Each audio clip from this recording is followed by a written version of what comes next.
Alors, Dav Gimel, on avait vu dans la Mishnah, on avait dit que le Zman de Kriyat Shema, on avait vu une discussion. Alors voilà, on démarre. Donc on a vu dans la Mishnah que il y avait une marloquette concernant la fin du Zman de Kriyat Shema. C'était quoi l'horaire? Donc on avait vu un premier avis avec Rabbi Eliezer qui nous disait Atsof Ashmura Arishona jusqu'à la fin de la première garde. D'accord? Maintenant en première garde c'est un petit peu abstrait, il y en a combien de gardes dans la nuit pour savoir exactement ça correspond à quoi. Donc moi j'ai dit que c'était un tiers de la nuit. Donc on va voir, parce que finalement il y a une discussion dans l'Agmara.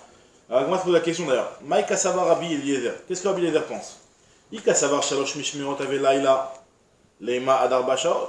Veika Savar Arbash Mishmerot Ave Laila Leima Ad Shalosh Shaot. Donc qu'est-ce qu'il pense lui? Est-ce qu'il est comme la vie, puisqu'on va voir qu'il y a une discussion sur ça, qu'il y a 3 Mishmarot dans la nuit, 3 gardes dans la nuit. Et donc auquel cas tu aurais pu me dire jusqu'à la 4ème heure, puisqu'on sait que la nuit elle est 12 heures. Donc la nuit elle est divisée en 12 heures. Donc, donc 1 tiers de la nuit c'est la 4ème heure. Donc s'il pense qu'il y a 3 Mishmarot, il aurait dû me dire jusqu'à la 4ème heure. S'il pense qu'il y a 4 Mishmarot, il aurait dû me dire jusqu'à la 3ème heure. Voilà, moi je te dis non. En réalité lui il pense Leolam Kasavar Shalosh Mishmerot Avelayla. Bémet il pense qu'il y en a 3, alors pourquoi il n'a pas dit 4ème heure? Veha Kamashmalan Deika Mishmerot Berekia Veika Mishmerot Be'ara. Le chidouche qui vient nous enseigner, c'est qu'il y a des Mishmarot dans le ciel, et il y a des Mishmarot sur terre. Ça veut dire quoi?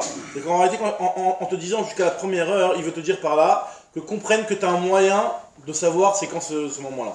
C'est vrai que les Mishmarot, normalement, c'est des choses qui se passent dans le ciel, entre les Malachim, et que c'est des choses que tu vois pas. Mais moi, si je viens et que je te donne un moyen de reconnaître la fin du Zman Shema par rapport à cette Mishmerot, c'est à toi de comprendre qu'il y a un moyen sur terre de savoir quand est-ce que les Mishmerot vont passer de l'une à l'autre. Donc c'est ça qu'on veut dire quand on te dit qu'il y a des Mishmerot sur terre. Alors on va expliquer exactement c'est quoi le signe qui nous fait comprendre qu'il y a un passage d'une garde à une autre. Des Tanya, Rabbi Eliezer Omer, Shalosh Mishmerot Avelayla. Rabbi Eliezer lui dit qu'il y avait 3 Mishmerot dans la nuit, et vers Kol Mishmar ou Mishmar sur chaque garde, sur chaque passage d'une garde à une autre, Yoshev Akadosh Baruch Hu Veshoeg Kari. Akadosh Baruch Hu s'asseye, entre guillemets, quoi, c'est-à-dire Kaviachol. Veshoeg Kari, et il rugit comme un lion. Chez Neymar, Hachem Imarom Ishag ou Mimeon Kocho Iten Kolo. Hachem depuis les cieux, depuis les Mimarom, depuis les cieux, ouais. Il pousse un cri de lion. Ou Mimeon Kocho depuis sa demeure, Iten Kolo, il pousse un cri, il donne sa voix. Shaog Ishag Al Naveu. Il rugit, donc deux fois, encore une fois dans le mot Sha'ag, il rugit Al-Naveu sur sa demeure, c'est-à-dire sur le Beth Amikdash en réalité qui a été détruit. Donc combien de fois il a marqué le mot Sha'ag dans ce passage qu'on vient de lire? Ish'ag, Sha'og, Ish'ag, donc 3 fois. Ça fait référence aux 3 Mishmerot, et donc pour nous dire que pendant ces 3 Mishmerot là, Akadosh Baruch Hu, il rugit.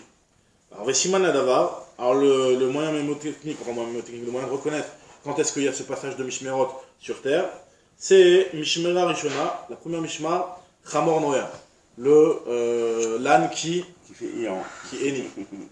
D'accord? Shnia, la deuxième, Klavim Tsoakim, les chiens qui aboient. Shlishit Tinok Yonek Mishdeimo, Veisham Sapiret Imbala. La troisième Mishmera, c'est le moment où l'enfant a envie de prendre le lait de sa mère, et c'est à ce moment-là où les gens se réveillent, l'homme et la femme commencent à discuter un petit peu. Ça, c'est les 3 simanim pour passer de 1 à 2, de 2 à 3. Exact. Alors, est-ce que c'est le passage de 1 à 2, 2 à 3, ou alors c'est d'autres moments dans la Mishmar? Là, on va tout expliquer. Mais c'est chaque siman, ça correspond à une Mishmar. On va voir exactement quel moment de la Mishmar. Est-ce que c'est le début de la Mishmar? Est-ce que c'est la fin de la Mishmar? Ok, c'est un pointeur. C'est un point dans la Mishmar. Alors maintenant, moi, je pose tout de suite la question que je viens de dire. Maï Kachashiv, qu'est-ce que tu considères, Rabbi Eliezer? Itrilat Mishmarot Kachashiv? Alors si tu considères le début des Mishmar, donc si tu vas, le moyen de voir un siman sur le début du Mishmar. Alors, en réalité, la première Mishmar, j'ai pas besoin d'avoir un moyen de savoir c'est quand le premier Mishmar. Puisque le premier Mishmar, c'est le début de la nuit. Alors, ce que la Gemara te demande, Itrilat Mishmar Kachashiv, Trilat Mishmar Rishona, Siman Alamai, que ça peut me donner un signe pour le début de la première Mishmar. Urta, ou c'est de la nuit. On va devoir un signe pour le début de la nuit. Isof Mishmarot Kachashiv, et si tu me dis que ce signe-là, c'est le passage de la première à la deuxième, donc à la fin de la Mishmar. C'est le matin. Alors c'est le matin. Alors sauf Mishmar Acharon à la Mali, Simana, Yemamaou, pourquoi tu as besoin d'un siman pour la dernière Mishmar? C'est le matin. Avec moi, je te dis en réalité, et la Chashiv sauf Mishmar Rishona, Triat Mishmar Acharona, Ve'em Tsaïd Em Tsaïta. En réalité, c'est la fin de la première, où il y a le Chamor qui est Noër. Après, au milieu de la deuxième, et le début de la troisième. Donc finalement, en réalité, c'est le début de la deuxième, la fin de la deuxième et le milieu de la deuxième, en fait, les trois simanim. Donc là, du milieu. Pourquoi le milieu. Alors le milieu du milieu, c'est Khatzot, en réalité. Le milieu du milieu, c'est concrètement Khatzot. D'ailleurs, de là, les Mefarshim, les Menorahim, etc., ils apprennent, ils disent, on voit que ce Zman-là, si on a choisi le milieu du milieu, c'est qu'il y a un Zman particulier, c'est un Zman de Rachamim, Khatzot, pour faire le Tikkun Khatzot, etc. Donc là, sur cette Gemara, le Tikkun Khatzot, il a été instauré. Maintenant, en tout cas, la Gemara te dit que ça, c'est la première réponse. La deuxième réponse, c'est qu'en réalité, on se base sur la fin. Alors, on a demandé si on se base sur la fin, hein. Finalement, pourquoi tu as besoin du siman du matin? Alors, on sait très bien que la fin de la troisième Mishmar, c'est le matin. Avec Baetema, Kul Usof Mishmarot Tachashiv, Vechitema Charon Alot Sarir. Si tu veux me dire que la dernière, j'en ai pas besoin. Les Maï Nafkamina, j'en ai quand même besoin. J'ai quand même une Nafkamina de te préciser le siman de la fin. C'était pour te dire justement les Mikri Kriyat Shema, les man des Gané Bevetafel. Bah, t'en as besoin. Pourquoi? Bah, parce que tu dois savoir la dernière limite sur laquelle tu peux faire tu sais le jour, tu vois quand est-ce que le jour commence? Hein. Non, là, parce que là, c'est la troisième Mishmar, c'est la fin du Kriyat Shema du soir et le début de la journée. Donc le début de la journée, tu le vois, c'est le début du jour.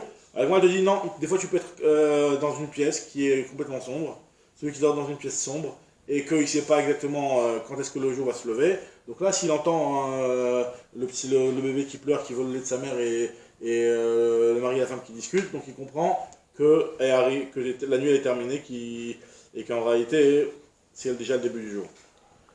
Donc tu nous dis la Gemara, les Mandegane Bevetafel, celui qui dort dans une maison obscure, Velo Yadazman Kriyat Shema Emat, et qui ne sait pas exactement le Zman du Kriyat Shema, à quel moment il est, qui est Van de Isham Saperatim Baala, Vetinok Yonakim Shedeimo, Likom Velikre. À partir du moment où la femme discute avec son mari et que l'enfant allait du sein de sa mère, il peut se lever pour lire le schéma du matin. Très bien. Amar Ravitzrak Bar Shmuel Misheme de Rav. Ravitzrak Bar Shmuel, il a dit au nom de Rav. Gimel Mishmarot Aved Laala, donc il répète ce qu'on a dit, qu'il y a 3 Mishmarot dans la nuit. Val Kol Mishmar ou Mishmar, sur chaque Mishmar, Akadosh Baruch Hu, il est Yoshev et Shoeg. Akadosh Baruch Hu assis, il est assis et il rugit comme un lion. Alors qu'est-ce qu'il dit quand il rugit? Alors, il rugit pourquoi? Qu'est-ce qui lui fait entre guillemets mal à ce moment-là, Akadosh Baruch Hu, au moment où il y a le Mishmarot? Il dit Vomer, Oy la banim shabe avonotem chirafti et beti. Malheur aux enfants qui, par leur faute, j'ai détruit ma maison, le Beth Amikdash. Et Sarafti et Techali, j'ai brûlé mon Echal. Veigletim le Ben Aumot Aolam, et j'ai dû les exiler parmi les nations. Donc en réalité, pendant la nuit, à chaque Mishmar, Akadosh Baruch Hu, il se lamente entre guillemets sur le Ham Israël qui ont fauté, qui à cause de nos fautes, le Beth Amikdash a dû être détruit. Donc c'est pour ça que la nuit, c'est un moment où on fait Tikkun Chatzot et on se lamente sur le Beth Amikdash, justement par rapport pour être un petit peu en phase avec Akadosh Baruch Hu, qui lui aussi, à ce moment-là, pleure entre guillemets sur le Beth Amikdash. Tania, alors la Gemara vient de raconter une histoire avec Eliyahu Hanavi et Rabbi aussi. Qu'est-ce qui s'est passé? Tania, Amar Rabbi aussi. Une fois j'étais en chemin, nous dit Rabbi aussi. On va voir le rapport de cette histoire parce qu'en réalité, on va voir que c'est en rapport avec ce qu'on vient de dire, que beaucoup il pleure à un moment, etc. Alors, Amar Rabbi aussi, un jour j'étais en chemin. Et je suis rentré dans une des ruines de Yerushalayim. Pour faire la tfila. J'étais en chemin, je voulais faire la tfila, je suis rentré là-bas. Pour ne pas être dérangé par les gens qui passent dans la rue. Eliyahu Hanavi qui est venu. Veshamar li à la petach, il a commencé à m'attendre à la porte. Shamar, c'est dans la chambre de l'attente. Achesiyam, petite filati, jusqu'à ce que je termine ma tfila. L'achar, Chesiyam, petite filati, dès que j'ai terminé ma tfila, Marli Shalom Alecha Rabbi. Il m'a salué en me disant Shalom Alecha Rabbi. Va Martilo, Shalom Alecha Rabbi Umori. Donc moi j'ai reconnu Eliyahu, je lui ai dit Shalom Alecha Rabbi Umori. Marli, il m'a dit Béni, mi pneman et nasal khourbaz. Il lui a dit pourquoi tu es rentré dans cette ruine? Martilo lui palais. Rabbi aussi lui a répondu à Eliyahu Hanavi, je voulais faire ma tfila. Marli, il m'a dit Eliyahu, Ayalecha, il palais le bader, tu aurais dû prier en chemin, pourquoi tu es rentré dans la ruine? À Martilo, je lui ai dit Mitiari Haïti, chez Mayavtikou, Biovred Rachim. Je voulais pas que les passants me dérangent sur le chemin. Donc c'est pour ça que je voulais être tranquille. Je suis rentré dans la petite ruine et j'ai commencé à prier là-bas. Vers Marli, il m'a dit Eliyahu, Ayalecha, il palais le tfila Tsara. Tu aurais dû, en fait, tu n'aurais pas dû rentrer dans la ruine, tu aurais dû faire une petite fila Tsara. Tu aurais dû réduire cette fila. C'est vrai que tu as un risque d'être dérangé par les passants, mais fais une petite fila Tsara, de telle sorte que cette fila elle soit rapide et que tu ne sois pas dérangé. Mais c'est quoi le problème d'avoir pris dans une ruine? D'accord, bon, c'est quoi le problème d'avoir rentré dans une ruine? Alors là, excuse-moi expliquer. Et nous dit Rabbi aussi, à ce moment-là, Eliyahu Hanavi m'a enseigné 3 choses. J'ai appris de cette remarque que m'a fait Eliyahu Hanavi 3 enseignements. Premièrement, la matiche et enif nasim khourba. Et on va expliquer pourquoi. On a appris de là qu'on ne rentre pas dans une ruine. On voit que Yahonavi n'a pas voulu qu'il rentre dans la ruine. Donc tu as demandé, toi, Yohan, pourquoi, mais on va voir. Mais en tout cas, ce qu'on voit, c'est qu'il ne voulait pas qu'on rentre pas dans une ruine. Mais la Mati, Shemit Palim Baderer. J'ai appris de lui qu'en chemin, on a le droit de prier. On a le droit de prier en chemin des fois. Et plus que ça, quand on prie en chemin, on doit faire une tfila Ktsara. Mais la Mati, Shemit Palim Baderer, Mitpalel Tfila Ketsara. Ceux qui prennent en chemin, ils prient une tfila Ketsara. Alors c'est quoi la tfila Ketsara? La tfila Ketsara, il y a un noussard de tfila Avinenu. C'est pas c'est un abrégé, exactement. C'est un petit abrégé qui sert de tfila Ketsara. On va la voir plus tard. Non, ouais, c'est dans maintenant, en tout cas, la Gemara elle te dit, et bien Tous Amarli, les épisodes. Non, on va la voir maintenant. Amarli m'a dit, Yahonavi, il a dit à Rabbi aussi, Beni ma kol shama tabechoubazou. Il m'a dit, qu'est-ce que tu as entendu dans cette ruine-là, dans laquelle tu es rentré, que tu n'aurais pas dû rentrer, mais peut-être tu es rentré. Qu'est-ce que tu as entendu là-bas? La Martilo, je l'ai entendu, shama ti batkol. J'ai entendu une batkol. Alors c'est quoi une batkol? Batkol, c'est un écho. En réalité, batkol est marqué dans la Gemara que batkol, c'est un petit peu le remplacement de la prophétie de nos jours. Enfin, même à l'époque des Tanaïm où il n'y avait plus lié à la prophétie, la batkol c'était déjà un niveau de prophétie qui était moins grand que la prophétie, mais qui était quand même un dévoilement, si tu veux, d'Hachem, quoi, qui annonçait, qui disait des choses. Batkol, c'est quoi la fille de la voix? C'est-à-dire la fille de la voix, c'est l'écho en fait. Quand tu fais un écho, c'est ta voix qui retentit, donc c'est-à-dire que c'est ta voix qui donne naissance à un écho. Donc c'est ça le batkol. Batkol, c'est la traduction, c'est écho. J'ai entendu un écho. Chez Menahem, Met Kiyona qui pleurait comme une Yona, donc on dit une colombe, exactement. Véomeret qui disait Oi la banim, malheur aux enfants, chez Bavonotem, Echeravti et Beti, qui par leur faute, j'ai dû détruire ma maison.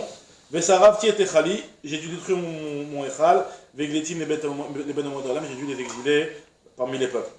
Alors il lui a dit, il y a un avis à Rabbi aussi, il va marier Chayecha. Il a dit sur ta vie, sur ta tête. Vechaye Roshra. L'Ocha Azout, c'est un genre de serment. L'Ocha Azout, sache que c'est pas seulement à ce moment-là que cette voix fait écho.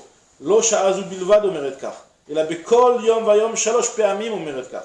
Donc c'est les trois fois les trois moments du Mishmar, comme on avait vu. 3 fois, cette voix elle dit ça. Velozou Bilvad, et pas seulement à ce moment-là. Et la Bécha chez Israël, les Batek Knessiot ou les Batek Midrashot. À chaque fois que les Bnei Israël rentrent dans les Batek Knessiot, rentrent dans les Batek Midrashot, Ve'onim, Yeh Shemo Agadol Mevorach, que son nom soit grandi, que son grand nom soit béni. Alors d'ailleurs, d'autres expliquent qu'en fait c'est le Yeh Shemeraba, en réalité, c'est un autre que le Yeh Shemeraba. En réalité, le Yeh Shemeraba, c'est quoi la traduction de Yeh Shemeraba? Que son nom soit Yeh Shemeraba Mevorach. Que son nom soit grandi ajouté. Et soit béni. Ouais. Alors maintenant, il y a une discussion dans les Mefarshim, peut-être qu'il rapporte ça. Hein. Est-ce que que le mot rabat, c'est son grand nom soit béni, ou alors que son nom soit grandi et béni? Et que quand on dit le mot rabat qui veut dire grand, c'est pour qualifier le nom d'Hachem qui est grand, ou pour dire que nous on prie qu'il soit grandi. Et ça fait référence en fait au nom d'Hachem qui n'est pas complet tant que Amalek n'est pas détruit. On dit que le nom d'Hachem il n'est pas complet, c'est Yudke Vavke, qui Yad al Keska, Milchama Hachem Be'Amalek, il y a marqué le nom d'Hachem Yudke. Il n'est pas complet tant qu'on n'a pas détruit Amalek. Donc quand on dit Aman Yeshem Rabba, on prie que le nom d'Hachem soit grandi, qu'il soit plus de 2 lettres, qu'il soit de 4 lettres, qu'il soit Yudke Vavke. Donc Amalek qui soit fini. Donc Amalek il soit fini, exactement. Bon, en tout cas ici, de ce point-là, on voit que Yeshemo Agadol Mevorach, du fait qu'il y a marqué Hagadol, on a plutôt l'impression que l'explication du Kadi, c'est de dire que le grand nom d'Hachem soit béni, et pas que le nom d'Hachem soit grandi et béni. Que le Gadol, le Rabat, c'est plus ça qualifie Hachem plutôt que c'est pas ce qu'on prie exactement. C'est pour sa grandeur et pas pour exactement. Ça c'est ce que tu as fait comme remarque, mais en tout cas voilà. Et on voit que et donc à chaque fois que les Bnei Israël rentrent dans les Batek Knessiot et prient et disent Yeshem Rabba, Akadosh Baruch Hu menana Rosho, Akadosh Baruch Hu il bouge sa tête et il dit Ashrei Amelech Shemekatzim Oto, donc il acquiesce et il dit heureux soit le roi qui est loué comme ça par ses enfants dans sa maison. Donc dans sa maison, donc les Batek Knessiot c'est comme la maison d'Akadosh Baruch Hu, puisqu'on dit que les Batek Knessiot c'est comme si tu veux le Beth Amikdash maintenant un petit peu quelque part. Alors Malo le Av Sheigla et Banav ve'oy laem labanim shegalou ma'al shulchan aviem. Pourquoi le père a exilé ses enfants et malheur aux enfants qui à cause de leur faute ont été exilés de la terre de leur. Donc voilà, donc maintenant on n'a toujours pas compris la question que tu avais demandé, pourquoi on n'a pas le droit de rentrer dans une khourba. Maintenant la Gemara va expliquer, on a 3 raisons pourquoi on n'a pas le droit de rentrer dans une khourba. Tanu Rabbanan mipnei shlosha dvarim anichatzim la'khourba. À cause de 3 raisons. Premièrement, pnei achshad. Achshad, c'est le soupçon. C'est quoi le soupçon? C'est-à-dire qu'en réalité on a peur qu'en réalité là-bas il y a il y a une zona qui l'attend dans la khourba. Vu que c'est un endroit qui est discret, on a peur qu'il y ait une femme qui l'attend là-bas. Pour Yichoud quoi, ou non, pour être piégé, genre. Non, pour carrément faire une affaire avec lui. Parce que c'est un endroit discret, vu que donc c'est un endroit personne discret, ne donc on verra, prend donc il peut se laisser une aller. personne qui le voit aller là-bas, il va soupçonner la personne, peut-être qu'il a donné rendez-vous à une femme là-bas. Okay. D'accord, ça c'est première crainte. Mipna Mapolette, autre chose, à cause de la Mapolette, en fait c'est une khourba, c'est une ruine. Donc une ruine c'est quelque chose qui est très bancal. Il peut y avoir les murs qui peuvent tomber, donc c'est pour le danger de l'effondrement. Danger d'effondrement. Troisième raison, Mipna Mazikin, à cause des Mazikin. Mazikin, ça veut dire les démons, les mauvais esprits. Ça veut dire qu'en réalité, vu que c'est un endroit qui est en ruine et qui est abandonné, donc c'est sujet à ce qui est des Mazikin qui traînent là-bas. Maintenant, la Gemara va expliquer pourquoi tu m'as donné ces trois raisons, pourquoi une n'aurait pas pu suffire. Mipna Archa, tu me dis à cause du soupçon. Le type, les Mishuma Poète, pourquoi tu ne te suffis pas du fait que ce soit que le problème de la ruine, que le fait que ça va c'est le problème le problème plus dangereux. Il te dit qu'en réalité le plus logique. Et le plus logique. Donc il te dit que pourquoi on a précisé ça, mi pene bechadte. C'est pour justement recouvrir le cas où elle est nouvelle. Khadte, c'est-à-dire les khadasha. Si jamais la mapolette elle est toute fraîche et les murs ne sont pas encore hyper bancales, donc là tu aurais pu dire je peux y aller de toute façon puisqu'il n'y a pas tellement de risque que ça s'effondre. Là elle est pas très bancale cette rue. D'accord? Donc malgré tout on te dit que tu n'as pas le droit à cause du soupçon. Alors petit pour que les Mishoumazikin, ok ne me dis pas le soupçon, alors dis-moi juste le problème des mauvais esprits. Alors il te dit bétré. Si on rentre à deux, il n'y a pas de problème de mauvais esprit. Parce que lorsque on est à deux, on se protège l'un l'autre. Le problème de mauvais esprit, c'est quand la personne est toute seule, dans une maison hantée, comme ça, toute seule, là, elle peut se faire attaquer. Mais à deux, il n'y a pas. Je savais pas. Ouais, c'est pas une dit. Il y a deux aussi, alors dans Yichoud, c'est pas là. Ah voilà, là, on a dit s'ils sont deux, il n'y aurait pas de problème de Yichoud, il n'y a plus de problème de soupçon. Tu vois, ils sont deux, on sait très bien qu'ils vont pas aller. On suppose que deux personnes ne vont pas avoir une zona là-bas. Donc il y en a un qui va dire à l'autre de ne pas y aller. Quoi. Alors regarde ce qu'elle m'a dit, il dit Ibetré, Khachan Nami, Leka. Normalement, il ne devrait pas avoir non plus de soupçon s'ils sont deux. Elle m'a dit non, Betré ou Prité, si c'est deux types qui sont des précis, c'est-à-dire qu'en réalité, ils sont pas. Tu vois que c'est des types qui sont pas tellement. Qui font ça ce genre d'Averok, qui sont pas tellement sérieux. On veut que ce soit deux types qui sont pas sérieux, qui sont pas chérim. Donc eux, même à deux, il y a lieu de les soupçonner qu'il y a ce problème-là. Alors moi, je te dis, ok, tu m'as dit une peine à ma Paulette. Pourquoi tu me dis à cause du danger? Si pour que les Mishum Pracha, dis-moi juste le soupçon et les Mazikin. Donc, le fait que tu m'as dit le soupçon et le Mazikin, donc je comprends que même dans une nouvelle, tu n'as pas le droit de rentrer. Et même quand t'es deux, précis, tu n'as pas le droit de rentrer. Alors moi, je dis non, bitré ou kshéré. C'est pour te dire que tu n'as pas le droit de rentrer même quand tu es deux personnes qui sont kshérim. Deux personnes qui sont, normalement, font attention à ces choses-là. Donc, dans quel cas, il n'y aurait pas eu de doute. Donc, c'est pour ça qu'on a besoin de te dire qu'il y a le problème de l'effondrement. Et donc, vu qu'il y a le problème d'effondrement, donc même deux personnes qui chérissent n'ont pas le droit de rentrer dans une ruine. Alors, moi, je te dis Mipena Mazikin. Pourquoi tu me dis Mipena Mazikin maintenant? Ne me dis pas Mipena Mazikin, dis-moi juste le Khshad et le Mapolette, le soupçon et l'effondrement. Pourquoi? Parce que si on t'avait pas dit on t'avait dit que le soupçon et l'effondrement, Bechourba Khadte ou Betré ou Chéré.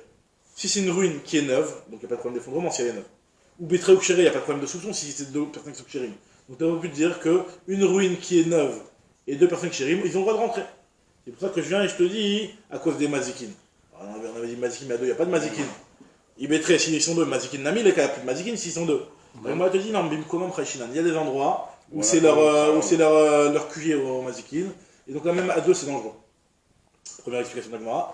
Autre explication de la Gemara, je peux très bien te dire qu'on parle même d'une personne toute seule. Alors si c'est Bechour Bachatte et dans une ruine qui est neuve, des Kaeb et Davra, qui se tient dans le champ. Donc vu que c'est dans le champ et que c'est loin de la ville, donc là on sait très bien qu'il n'y a pas de femme qui va traîner là-bas. C'est pas un endroit où une femme va traîner là-bas, donc il n'y a pas de soupçon. Donc c'est pour ça qu'on a besoin de te préciser les mazikim. Tu n'as pas le droit de rentrer là-bas, même si c'est vrai qu'il n'y a pas de soupçon parce que c'est dans le champ, même si c'est vrai qu'il n'y a pas de problème de Mapolette parce qu'elle est neuve la ruine, mais il y a quand même un problème des mazikim, donc c'est pour ça qu'on lui dit, on a donné ces trois raisons-là. Datam Shum Khashad Leka, il n'y a pas de problème de Khashad. Daïcha Bedabra lo Shricha, une femme c'est pas fréquente qu'elle aille dans le chemin. Donc c'est sûr qu'on ne va pas le soupçonner ce type-là, qui va avoir une femme en plein milieu de la cambrousse, il y aura une femme là-bas. Monsieur Mazikinika, par contre, le problème des Mazikin, il y aurait. Donc en réalité, ces trois raisons sont bienvenues pour dire que dans aucun cas, on a le droit de rentrer dans une ruine, ni qu'elle soit neuve, qu'on soit deux, qu'elle soit. qu'on soit chérim ou pas chérim, non mais jamais. Dans tous les cas, on n'a pas le droit de rentrer dans une ruine. Est-ce que cette discussion elle a une svara réelle de dire pourquoi 3, pourquoi 2, dis-moi 1 Par tout rapport- ce, tout ce, Alors, oui, tout alors- ce chantage, alors- à partir du moment où tu dis tu n'as pas le droit de rentrer dans une point, tu n'as pas le droit. Voilà pourquoi. Tu as Alors, 3 raisons alors, différentes. Ok, voilà, et tu peux choisir où c'est là, où c'est là, où c'est là. Tu vois. Ah non, justement, le problème c'est que si on t'avait dit juste une alakha, Oui, j'ai tu ne peux compris. pas rentrer, tu aurais peut-être pris toi-même ta logique, tu te serais dit, ah, j'imagine que la logique c'est à cause du problème des mazikin, donc si on est deux, on peut rentrer. Donc on te donne les 3 raisons pour que vraiment on te dise, voilà, On te bloque. c'est quoi les raisons, et tu comprends les raisons, donc tu sais que tu peux pas rentrer quoi qu'il arrive. C'est la phrase, hein qu'on apprend dans ce truc. Alors dans une ruine, apparemment, il n'y a pas d'avis contradictoire sur ça. Maintenant, qu'est-ce qu'on appelle une ruine de nos jours, ou si c'est une ruine qui est aménagée, qui est visitée. réhabilitée, etc., c'est plus tellement C'est plus ruine. c'est plus tellement une ruine.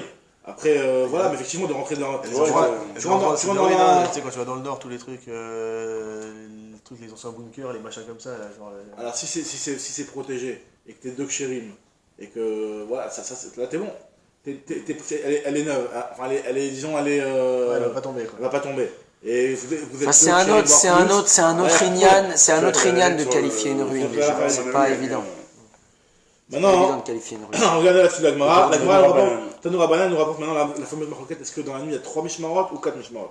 Tanoura Banan, Arba mishmarot avait là, il a dit vrai Rabbi. D'après Rabbi, il y en a 4 mishmarot dans la nuit. En fait, chaque mishmarot fait 3 heures. C'est Rabbi Nathan qui pensait, comme ce qu'on a vu avec Rabbi Eliezer, qu'il y a 3 mishmarot dans la nuit. Rabbi Nathan Omer, Shalosh. Alors, sur quel passage il s'appuie Rabbi Nathan? Maïtamad Rabbi Nathan. Dirti Vayavo Gidon Umea Ish Asher Ito Biktsea Machane. Il y a marqué que Gidon il est venu quand il a fait la guerre contre Midian.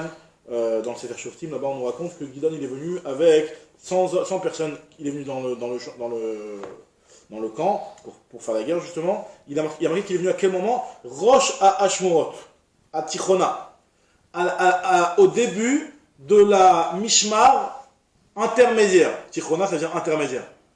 Donc si tu me parles d'intermédiaire, donc je comprends quoi? Il y en a deux. Qu'il y en a une avant et qu'il y en a une après. ouais. Sinon tu l'appelles pas intermédiaire. Donc de là il a appris Rabbi Nathan qui a 3 Mishmerot. Wajashmoa Tichona, Tana en Tichona et la Shesh Tefanea. Quand on parle d'intermédiaire, c'est une avant et une après forcément. Rabbi, qu'est-ce qu'il va te dire Tichona? Comment il va faire ça? Ouais. Il te dit Rabbi, Maï Tichona, Achat Mina Tichonot. C'est une des intermédiaires. Disons que la deuxième, elle est aussi intermédiaire, il y en a une avant et une après. Mais il y en a 4, mais il y en a une avant et une après.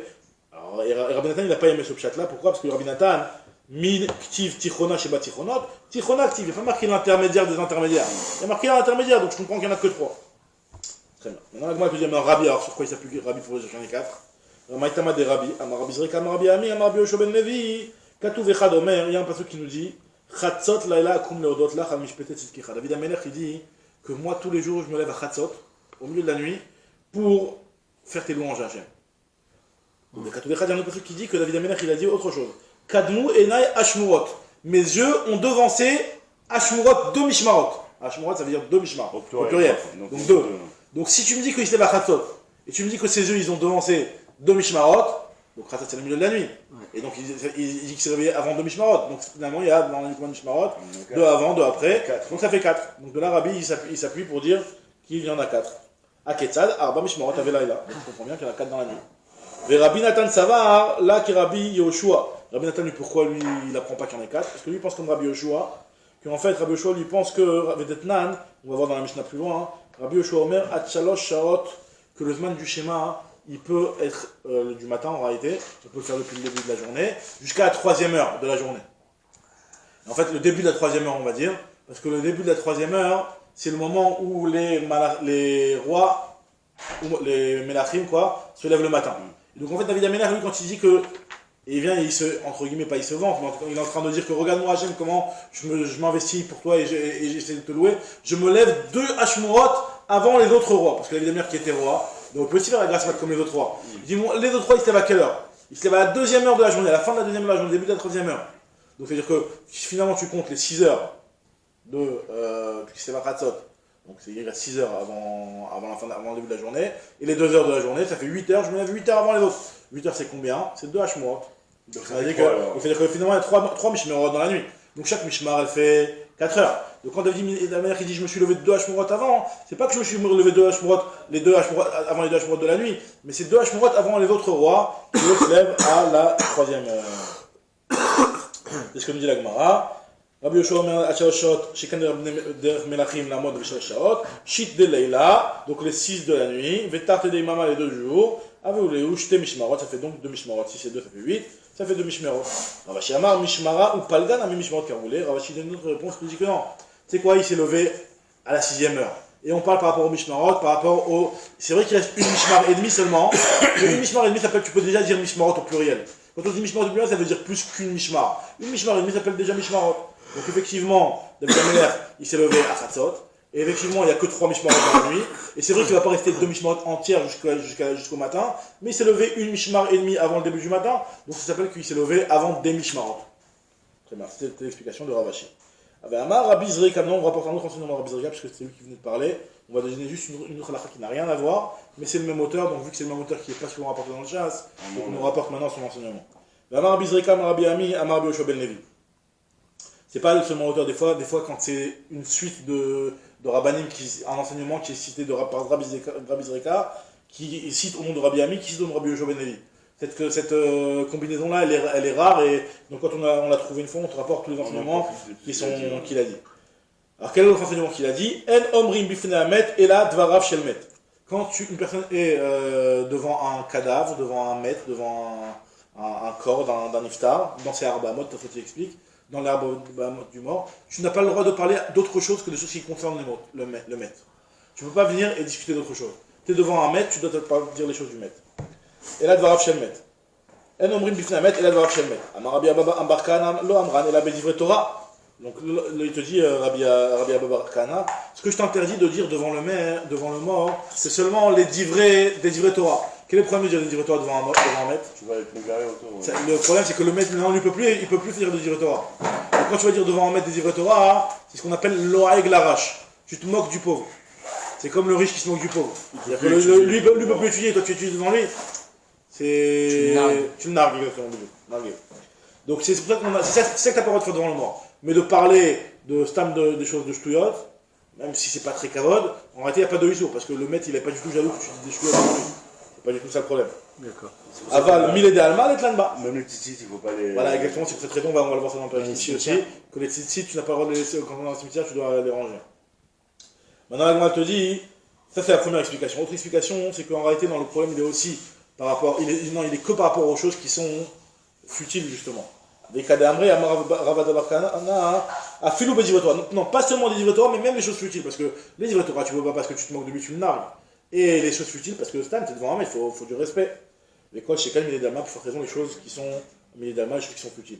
Donc par contre, tu peux parler devant le maître des choses qui le concernent, tu as besoin de choses pour la prévoir Kadisha, tu as besoin de régler des problèmes, ça oui. Mais des choses qui sont. Stan, le type de raconter le match hier, etc., devant un maître, c'est pas tellement la ligne. Maintenant, on prend juste la Gemara, ce qu'on avait dit juste avant, que David Ameler qui se levait à Khatzot. D'accord? On a vu que David Ameler qui se levait à Khatzot. Mais David, le palga de Leila avec Kae. David, est-ce que vraiment il se levait à Khatzot? Mais Urta avec Kae. David, il dormait pas de la nuit, Bichal. Il se levait même depuis le début de la nuit. Ou d'où je sais ça? Parce qu'il y a marqué que Kaddamti ban Neshef va Shavea. David Ameler qui nous dit Kaddamti, donc j'ai devancé ban Neshef. Alors Neshef, c'est quoi Neshef? Alors c'est ce qu'on appelle. Le hibou, Non, alors. Il y a le chouf, il y a le hibou, mais pourquoi ça s'appelle comme ça? Justement parce que c'est le passage du jour à la nuit, de la nuit au jour, le crépuscule et le. Comment on appelle ça pour la nuit? L'aube et le crépuscule, voilà. Ce moment-là s'appelle le Neshef. Ah, ok. Donc quand David Ameler dit Kadamti ben Neshef, donc moi j'ai devancé le passage de la nuit au jour, du jour à la nuit. Donc dire que moi, Bichla, la nuit j'étais réveillé. Donc on voit que David Ameler était réveillé à la nuit, il se réveillait pas à Khatzot. Alors on dit, tu sais que le Neshef, ici on parle du Neshef, du passage du jour à la nuit, peut-être qu'on parle du passage de la nuit au jour. Mimai da Neshef urtahu. D'où tu sais, du tirtif, ba Neshef, ba erev yom, be ishon laila va afela. Il y a marqué ba Neshef, au moment du Neshef, qui est be erev yom, lorsque le jour passe, be ishon laila, au moment de la nuit. Donc je vois très bien que le mot Neshef fait référence au passage du jour à la nuit. Amar Rabbi Yoshaya lui a dit, Amar Biracha, Achikama. Beolam lo avar alay chatzot laila. Donc on va comprendre. Il dormait à Khatzot ou il dormait pas à Khatzot? Je dis en fait, David Ameler, quand il a dit que je me lève à Khatzot, c'est pas que je me lève à Khatzot, c'est que je n'ai jamais été endormi à Khatzot. Mais Olam lo avar alay Khatzot laila. Le Khatzot laila n'est jamais passé sur moi alors que je dormais. Beshena, alors que je dormais. Rabbi Zera Amar, at Khatzot laila, ayamit namnem. Rabbi Zera lui donne une autre explication. Je dis non, mais maître, c'est vrai qu'à Khatzot il se levait vraiment, mais jusqu'à Khatzot, il somnolait. Mitnamnem, c'est-à-dire qu'il somnolait. Mitnamnem, il somnolait Kessous comme un cheval. Mais Un on cheval. dit, il y a des exemples comme ça, même pour Yaakov, quand il était chez Shem Be'er, on dit qu'il est Mitnamnem, qui est sous. Mais ça veut pas qu'il il dormait pas. Il prenait un peu ce qui de est marqué force. dans l'Agma, on a vu l'Agma, elle dit Piqué que... du nez, quoi. Exactement, c'est-à-dire que Mitnamnem, c'est-à-dire que Nim veut devenir Tir Vilo, c'est-à-dire qu'il dort et il dort pas, tu peux lui poser une question, il te répond. Il est un petit peu de semi-conscient comme ça. En tout cas, David Améler, jusqu'à Khatzot, il était Mitnamnem. Mikan Vela, Chayamit Gaber Kari. À partir de là, il se renforçait comme un lion. Et donc, c'est ça qu'on dit qu'il se levait à Khatzot. Ravashi te dit une autre réponse. Ravashi Amar, At Khatzot Laila, Aya Osek Bezivre Torah. Mikan Vela, Beshor de Tzibachot. On a été jusqu'à Khatzot, il étudiait la Torah. À partir de Khatzot, il faisait des Shor de Tzibachot, donc les Teilim, quoi. Il faisait des louanges à Kadosh Baruch Hu. Moi, tout de suite, je te pose la question. Le Veneshef Urtahu, le Neshef, c'est vraiment le passage du jour à la nuit. Moi, je te dis que le Neshef, c'est le Safra, c'est le matin. Le matin, il y a le Neshef. C'est le passage de la nuit au jour. D'où je sais ça. Dire-t-il, il est marqué dans un passage Vaya Kem David, mais un Neshef et Adaerev. Il est marqué que David, il les a frappés en parlant de quand il a fait la guerre. Il les a battus du Neshef jusqu'au soir. Donc le Neshef, c'est le matin. Les Makorata. On te dit Malav Bit Safra, Vaya n'est-ce pas que le passage vous nous dire du matin jusqu'au soir. Il m'a dit lolo, mais Urta ve Adurta. Du soir jusqu'au soir du lendemain. Alors, moi, après le soir d'un côté tu l'appelles Erev, de l'autre côté tu l'appelles Neshef. Appelle de façon cohérente. Alors la Gemara te dit Iachi virtov me Neshef et Ada Neshef, ou me Erev et Ada Erev. Pourquoi tu me dis me Neshef et Ada Erev si tu parles du soir au soir, pendant 24 heures tu es tabassé. Donc dis-moi le même terme. Et là, Amarava très nishpe. En réalité, tu as raison. Que le Neshef fait référence au matin. Et en réalité, il y a deux Neshef. Il y a un Neshef du matin et un Neshef du soir, ce que je vous ai dit au départ. Trinishpe Ave, Neshef Leila Vateimama, le Neshef qui est passage de la nuit au jour, et le Neshef Yemama Vateilaila, qui est du passage du jour à la nuit. Maintenant, la Gemara se pose la question, David Améler, tu me dis qu'il se levait à Khatzot. C'est-à-dire qu'il a réussi. Lui, c'est Khatzot. Lui, c'est plus du clair de Khatzot. Mais David, Mi Have Yada Palga de Leila Amat, Emat. Est-ce que David Améler, il savait quand est-ce que c'était exactement Khatzot? Ashta Moshe Rabbeinu lo Have Yada. Moshe Rabbeinu, il ne savait pas c'était quand Khatzot. Donc on va voir pourquoi Moshe Rabbeinu, il ne savait pas c'était quand Khatzot. Parce qu'il y a marqué que... Voilà, exactement, dire-Tiv, Ke Khatzot alayla mi yotze betor Mitzrayim. Lorsqu'il y a eu la sortie d'Égypte, il y a marqué que... il a dit la parole, il a dit voilà, à peu près à Khatzot, donc Ke Khatzot, c'est-à-dire comme Khatzot, c'est-à-dire à peu près à Khatzot, je vais les faire sortir. Donc s'il n'a pas dit Bechatzot, s'il n'a pas dit à Khatzot, il a dit à peu près à Khatzot, ça veut dire qu'il ne savait pas exactement l'horaire de Khatzot. Donc si Moshe Rabbeinu ne savait pas l'horaire de Khatzot, donc comment David Améler lui connaît l'horaire de Khatzot? Alors il te dit Maï Kechatzot. Alors c'est quoi le Kechatzot que Moshe Rabbeinu a dit? Il est Madame Arle Kucha Berichou Kechatzot. Si tu veux me dire que c'est Hachem qui lui a dit comme ça, en fait lui il savait c'était quand Khatzot. Mais Hachem lui a dit à peu près à Khatzot, donc il a répété ce que Hachem lui a dit. Je dis non, pas du tout, Hachem il sait précisément quand est-ce que c'est Khatzot. Je crois qu'Hachem il a un doute, Rav Shalom, quand est-ce que c'est Khatzot. Ni Kasfaka Kameshmaya, est-ce qu'il y a un doute devant Hachem quand est-ce que c'est Khatzot? Et là, Amarle, Bechatzot, Hachem il lui a dit à Khatzot. Et Moshe il est venu vers marquer Khatzot, il a dit à peu près à Khatzot, parce qu'il avait peur que les gens, de ne pas faire précisément. T'as vu, tu m'as dit tout à l'heure. Exactement. Donc Alma Mispekale, donc on voit que Moshe Rabbeinu était dans le doute. Mais David avait Yada, et David lui savait. Et moi, il a dit oui, David lui avait un siman en réalité. Il avait un moyen de reconnaître quand c'était Khatzot, un moyen que Moshe Rabbeinu n'avait pas. Mais David, simana avait, il avait un siman.